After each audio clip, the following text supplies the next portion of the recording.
Уже практически год я ремонтирую не только сервдоски, но и все, что связано с композитными материалами.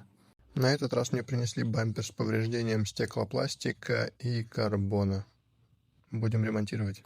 Снимаем накладку на выхлоп и разбираем карбоновую часть от стеклопластика. Все на ржавых болтах, поэтому пришлось использовать болгарку и спиливать.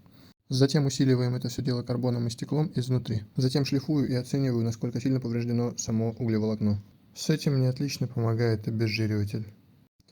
Затем много деликатной шлифовки руками в труднодоступных местах, чтобы вывести четко грани и прилегающие плоскости.